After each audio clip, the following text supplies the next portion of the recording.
writing you have to do in the off season, because you have a lot of publications that want to bring you in to write. Yeah.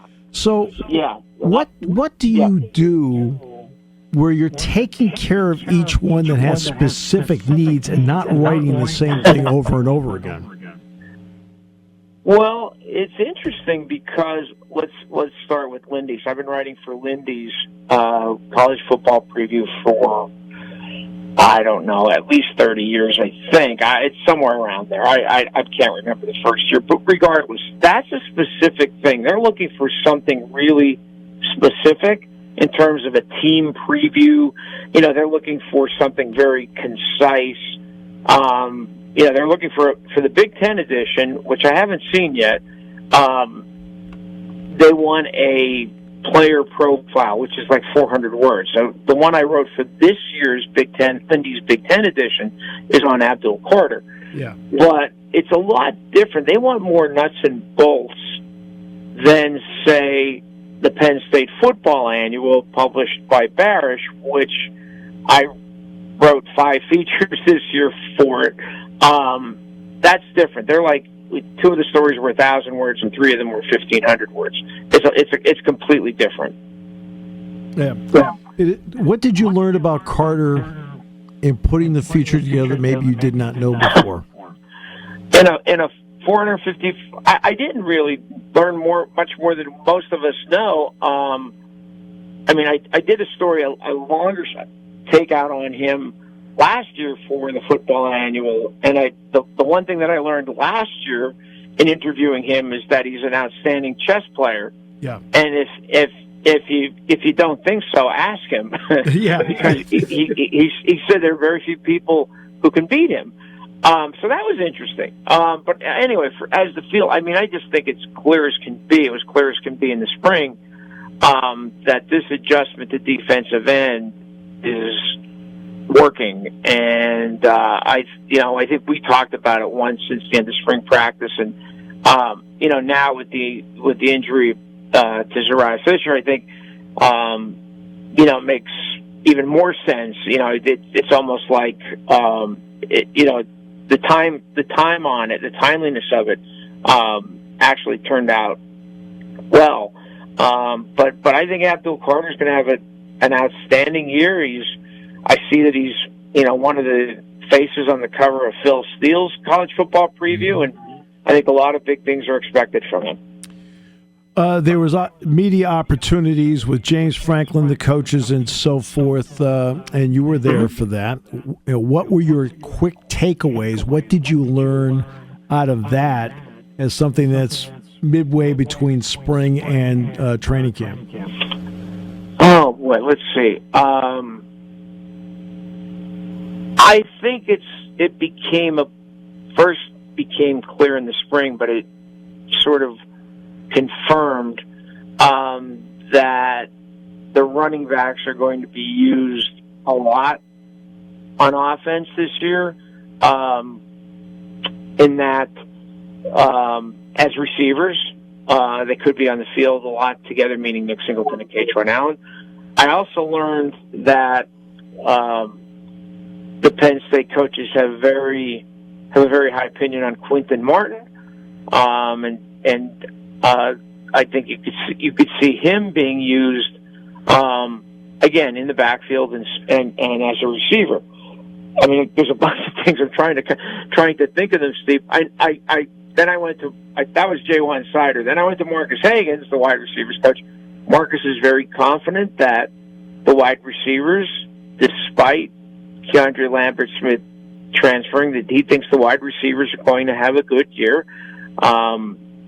He made that very clear to several of us who were there at the time. Phil Troutwine is very confident about the offensive line and about, even though they lost 3 starters. And then I got to talk to Tom Allen for the first time, and I talked to him. I'd interviewed him when he was at Indiana, in a group setting. But I was very impressed with him, and I was running out of time because we had a limited amount of time, and he talked about the linebackers, and he's very, very high on Kobe King, about Kobe King taking on a leadership role, and so yeah, it was a productive period. That was I think it was 10 days ago. And the other one was James Franklin, not solicited by me or anybody else, speaking about one of my Penn State players from Berks County, Javen Williams, and had a lot of very complimentary things to say about him and about how Penn State needs to get him on the field, and not in a starting role necessarily, but he had a really good spring. So yeah, there was a lot there, Steve. Yeah, no question. All right, moving forward, the settlement, and the judge still has to sign off on the settlement. But in the end, that settlement is going to need some back money, some of which will come out of NCAA distributions from the basketball tournament. And then there's the $22 million minimum each year moving forward that athletic departments have to come up with. We all know it's a new era of college sports. What kind of stress and strain does that put on any athletic department, in your opinion? Because in your 3 to 5 year budget projection a year ago, this wasn't there. Yeah, I think it's a big thing, and I think there's already been talk of the size of football rosters, that you could see a decrease. And when I say decrease, they're not going to drop 20 kids, but you could see.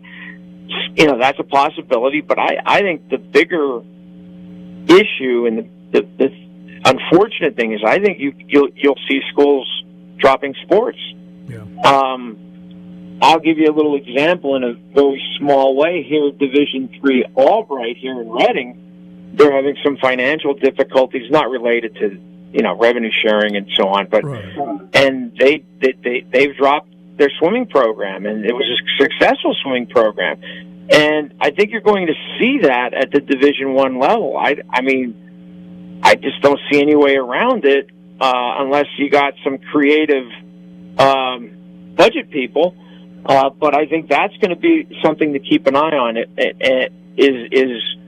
Can a school like Penn State, for example, keep all its varsity sports? I don't know. I don't have an answer to that. I just know you hit it on the head when you're saying you've got to come up with at least $22 million, and you didn't have it in your budget projections. Well, something's got to give. So yeah, that's going to be an issue. And I think you said like a lot of us know, a lot of us in the media know it. I don't think the public has wrapped its collective head around this. I mean, I really don't. I tell people when I'm out in public, this is coming, and it's here, and you better brace yourselves for it. And they're asking me, well, where's the NCAA? And I said, and they want to play the blame game, and I'm like, it doesn't matter who you blame, but right now this is a problem across college sports and college athletics. And so yeah, I think the main thing is you're going to see, will roster sizes remain the same?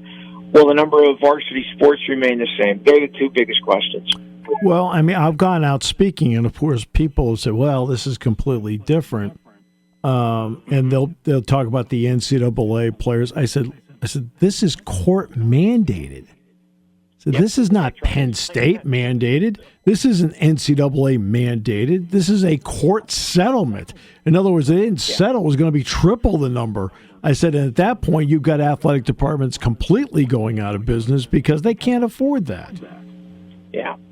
I mean, you're seeing schools close. I mean, that's the other thing. I mean, that's the drastic, the end of it. And I just think, I just don't think the general public is aware of it. And even, college football fans in general, college basketball fans, and so on. I just don't think they're aware of what's going to happen or could happen. Well, what could happen is that sports might not be dropped, but they may be redesignated as club sports, so they're no longer going to be varsity NCAA sports. I'm not saying that's happening here, but that is something I would look at. And if you start seeing that in athletic departments, that there's a transition of certain sports to the club level, that will tell you what's going on financially. That to me is a tip-off. Yeah, but you're actually dropping the sport. I mean, it's going to become club, but you're dropping it as a varsity sport. Right. So it's going to be, it's going to be dramatic and it's going to be impactful. And like I said, I just don't think the general public is ready for this. Like I don't think they're aware of this. What's going on. Well, it's amazing how there's more talk about what happens away from a field than on a field. And something that is the NBA. Yeah, exactly. Exactly. Yeah, the WNBA. Yeah, which is an interesting. That's a story unto itself. But when you look at this football team, it seems like. It seems to me like there's a business-like attitude about the team, and they're keeping themselves under the radar, and they want to do their talking when the games come up. I mean, that's the impression I'm getting from them. Yeah, everything that I'm hearing, and again, we haven't really seen the players since the blue-white game, but I'm hearing that they're laser-focused. What does that mean? Well, it means that they're committed to making a run here, and I don't think missing the playoffs is a question for them. I don't think that's even on their minds.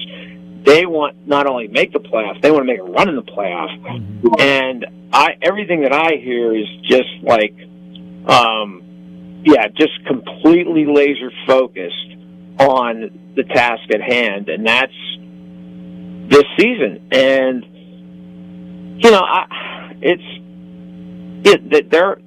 it's not a perfect team. It's not, it has flaws, but so do a lot of other teams.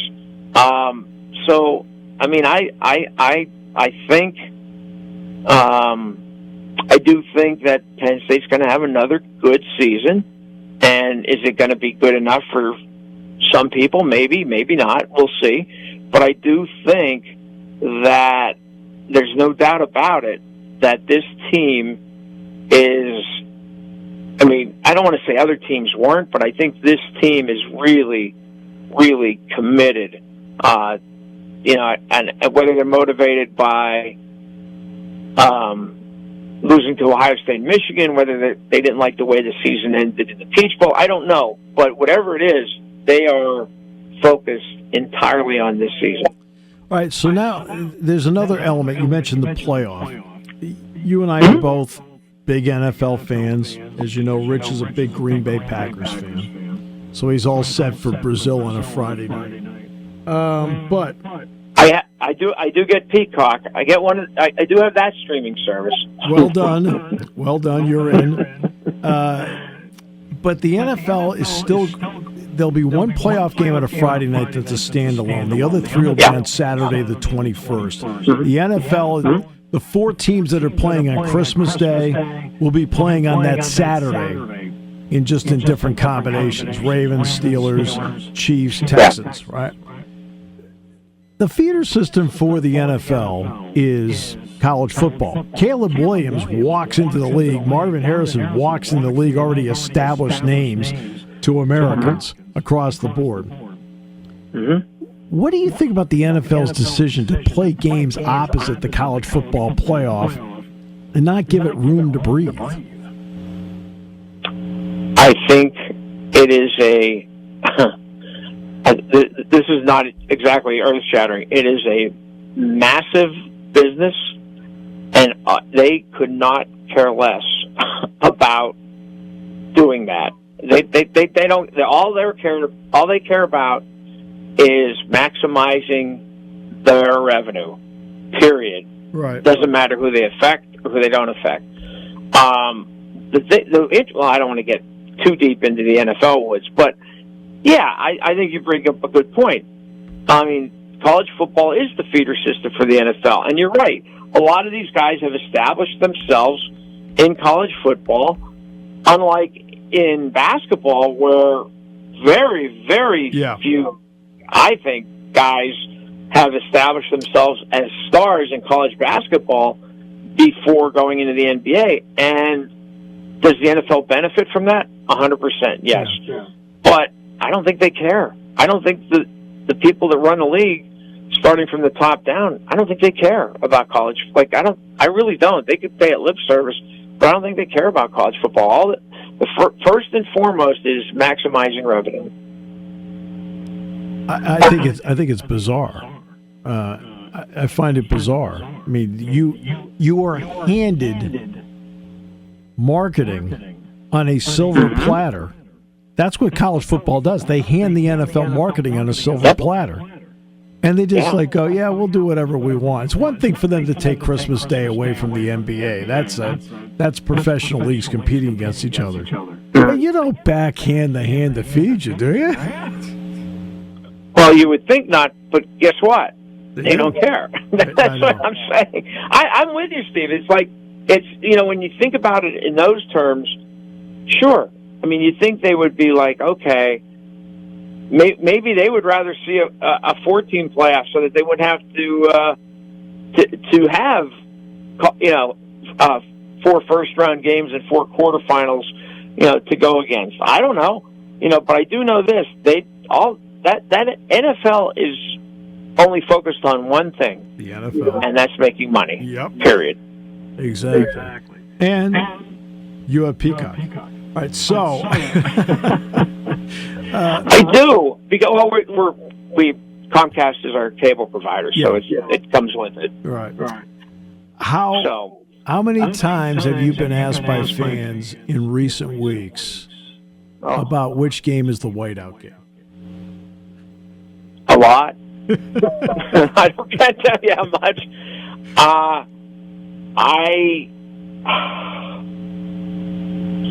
I hate to sound like one of those fuddy-duddies. Honestly, whenever the whiteout is, it's the whiteout is for me. Right. Okay, it's like it. Honestly, it doesn't matter that much to me personally. Right. All right. Having said that, it's a massive event. Mm-hmm. It's a TV show, but you also have to remember, not you, the public, Penn State fans, that Fox, CBS, and NBC, Fox on top, they're paying a lot of money for rights fees. And if it's Fox's turn to do the Ohio State game, and they think they're going to get great ratings at 12 o'clock, yep. What are you going to say? You can't. They're paying a lot of money to the Big Ten to do their games. I understand the fans' disappointment. I do. I get it. And I know Penn State is trying its hardest to come up with a solution. I just think at the end, if Fox has the leverage on this, if it's their turn, they're going to pick Ohio State, Penn State, as their big noon kickoff. But is it right? I don't know if it's right or wrong, but they're paying a lot of money to have that choice. Well, let's break this down quickly by ratings, and this is something a lot of fans don't realize. Of the top 15 most viewed games last season in college football, 7 of the 15 were at noon. Yeah, you can't argue. I mean, that's what you got. I mean, 7 of the top 15 games were at noon. All right. Yeah. So you can understand why Fox wants to have the Penn State Ohio State game on at noon. I get it. I understand that. How many times have you been asked about the whiteout? No. Every time I turn around, right? And I just say, look, I don't know. I said I usually find out about 10 minutes before you do, so I'm not sure. Rich, always a pleasure. I don't care, off-season and season. Thank you so much for your time. Anytime, Steve. Always a pleasure for me as well. Thanks. The great Rich Scarcella. Yes, indeed. As always, it is my great pleasure to be here. All right, so I want to start with the quarterback part of it, because no matter what we talk about with the Steelers, we haven't talked about it a lot. Russell Wilson, in some ways, this is like a rehabilitation assignment along the way. When you watch the Denver version of Russell Wilson, what do you think actually needs to be rehabbed on him in terms of his game? With Wilson, and I know Steelers fans have not liked hearing this since it happened, but there's a lot of work that needs to be done there, but I wouldn't say he needs to improve this as much as he can't do the stuff that they were asking him to do in Denver. Mm-hmm. I think the results are pretty obvious. If you watch him game to game, don't look at the stats. If you watch him game to game, he made a lot of mistakes. Mm-hmm. He didn't see plays happening the way they were drawn up. That was the frustration from Sean Payton. He made a lot of mental mistakes, stuff that go with their record are not acceptable for a quarterback in the NFL. Right. So they need to. I hate to use the word simplify, but they need to incorporate the things that he can do. And if you look at it in Denver, you're going to ask yourself, well, why didn't Sean Payton do that? Well, because he's Sean Payton, and they signed him for $20 million a year and probably had more sway within a new ownership group than the quarterback did. So I think a lot of what Wilson can do, he can throw the deep ball well, he throws it down the seam well. Have him be able to read a play as it's developing, probably fewer just quick one-hit reads. Let him see the play materializing in front of him. And that really means you need a little bit deeper of an offense. That's not something we've seen in Pittsburgh a whole lot lately, to put it mildly. Yeah. To me, I think you have a good marriage of the skill set of a quarterback from the past with an offensive coordinator who can scheme around that concept from the past. So in a way, it's almost a reclamation project both for Russell Wilson and Arthur Smith. I think in that they need to run things that don't have as much complexity, but are allowed to develop a little bit more to give Wilson the feel that I think he was lacking when he was in Denver, if that makes sense. He Sure. didn't have rhythm. He passed on things earlier in plays rather than later, which is, the primary receiver is this. That's where the ball needs to go. He doesn't really operate well like that. I think he's going to get the sense of where the ball needs to go in his mind, and you need to be able to create enough options for him to be able to do that. And to be successful with that, a lot of trust that needs to take place. Probably going to be saying you can't make an omelet without breaking any eggs. He's going to. I think he's going to have a few turnovers and a few frustrating situations where a play could have been made, but he passed on it for something else. They have to establish that trust, and they're really going to have to kind of let him go.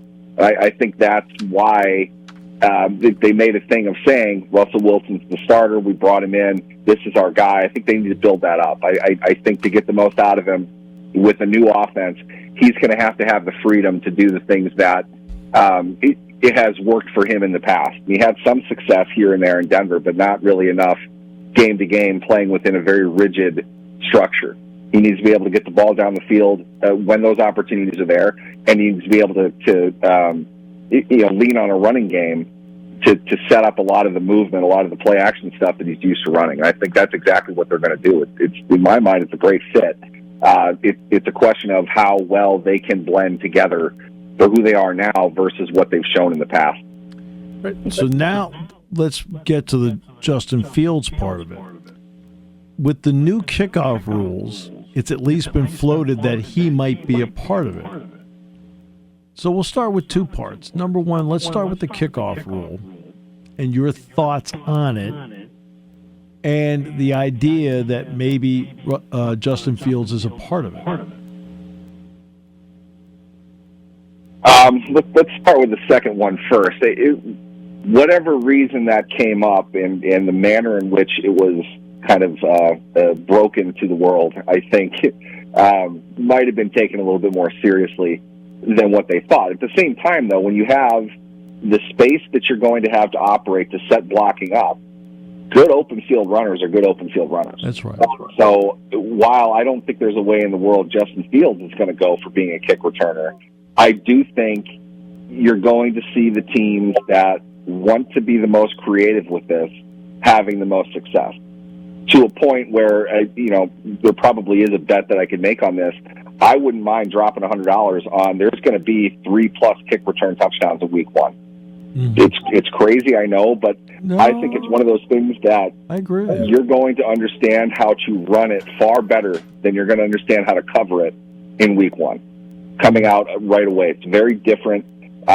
It's unique to this game, obviously. It makes sense for where they want to go as far as limiting, high-speed, violent contact, and it's not like anything that we have seen at the NFL level. So some people are going to be well ahead of the curve on this, and some people are going to be way behind the curve. We're going to see that quickly within the framework, at least the first couple weeks of the NFL season. That's right. I think Justin Fields could be effective within that. He's a great open field runner. Yeah. He has great feet. He's very quick.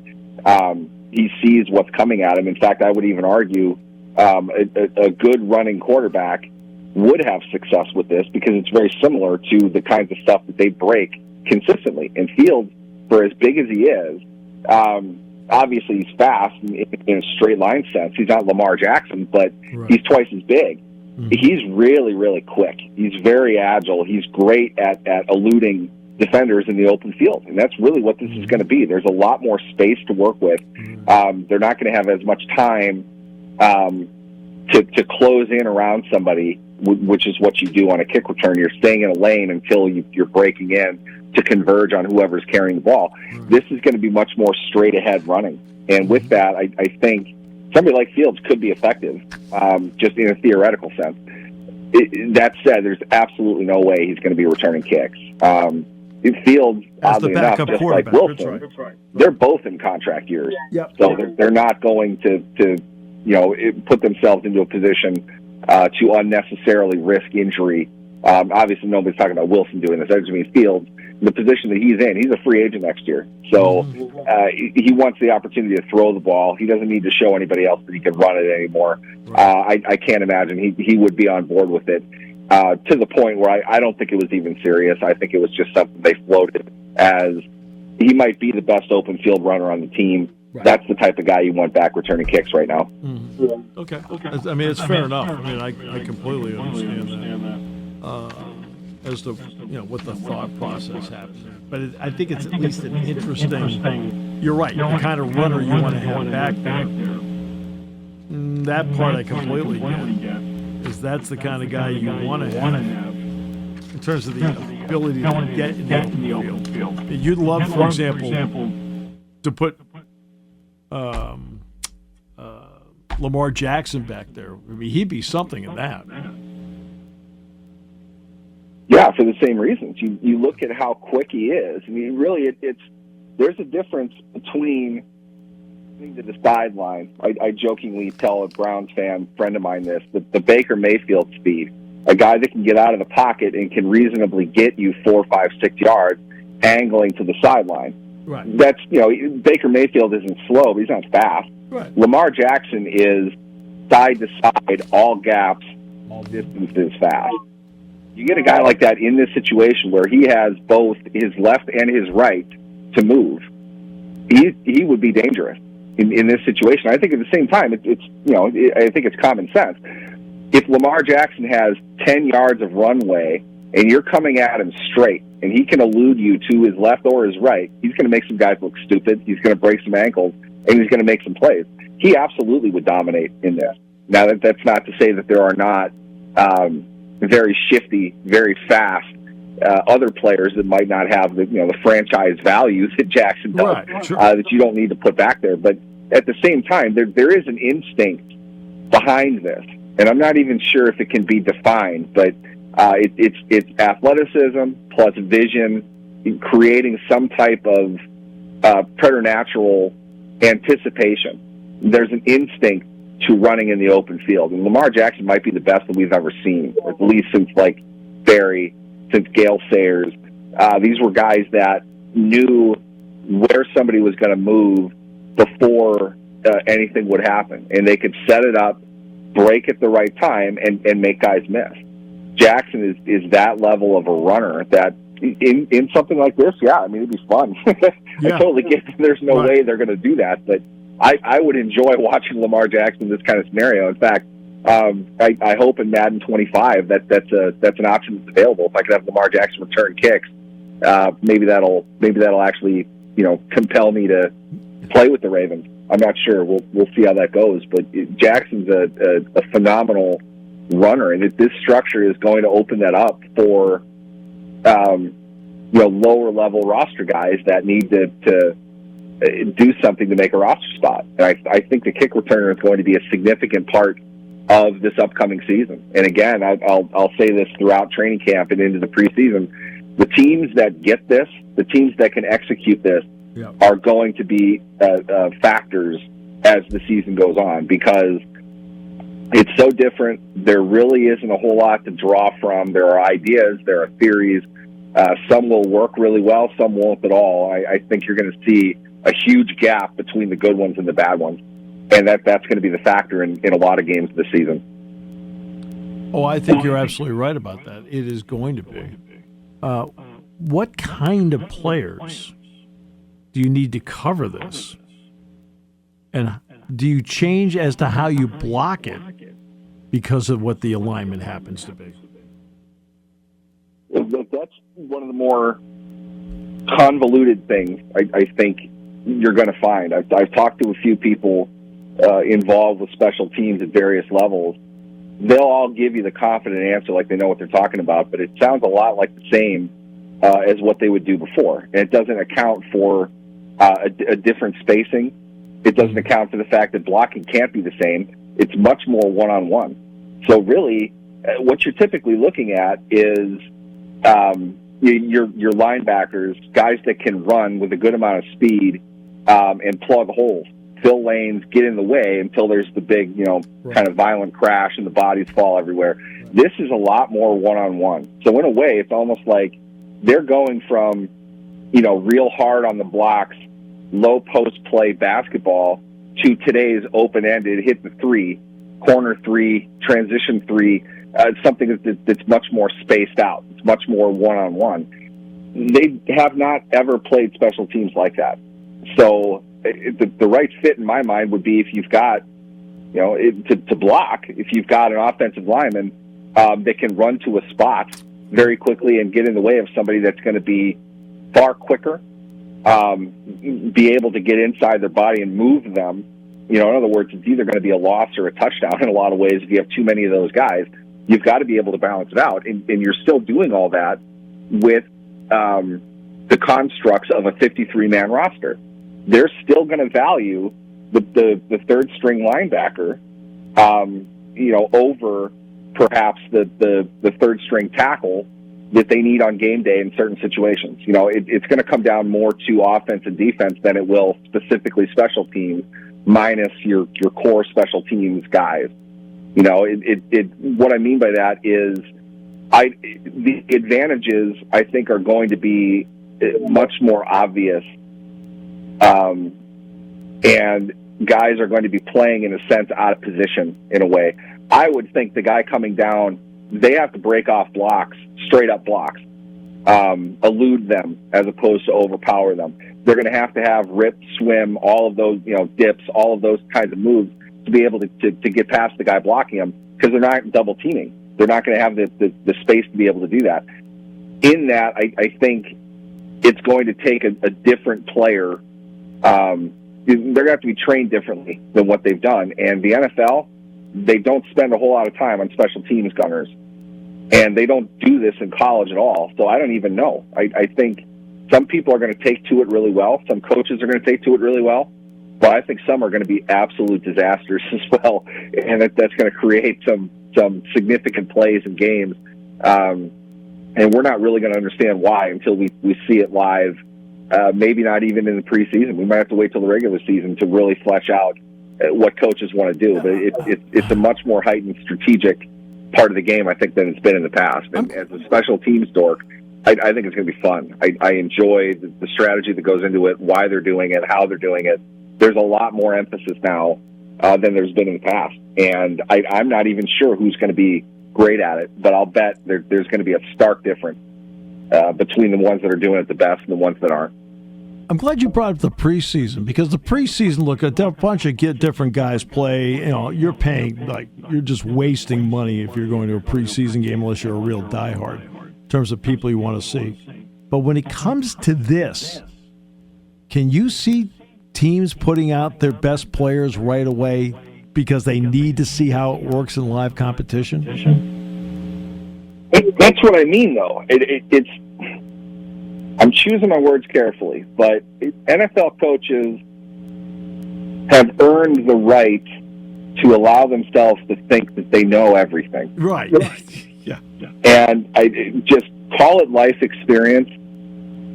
Very rarely do you know everything about something you've never done before. So I think the humble ones are going to recognize this is way different. They're going to need to see it. Yeah. And we can look at it in training camp all day long. It's you wouldn't have preseason games if you honestly felt training camp was the only thing you needed to do. As a financial piece of it, I guess that counts. But you're going to have to put guys in different situations, and you're really going to have to break them down individually. Are you going to put your kick return one team out there right away? Maybe you get them a couple snaps, but a lot of it is going to be mix and match different guys and kind of try to isolate them as individual competitors to compile the idea of what they have in front of them, what they need to work on, what worked and what didn't. Mm-hmm. I just think, honestly, in a lot of ways, maybe preseason in particular, I think it's going to be a gong show. There's going to be a lot of crazy stuff that happens because there's a lot of things that you can do with this. And I with all due respect to Danny Smith, for example, Steelers special teams coach, who forgot more football today than I will ever learn in 5 lifetimes. But there's no way he has a great sense of how this is going to work week 1 against Atlanta. There's just no way that's possible.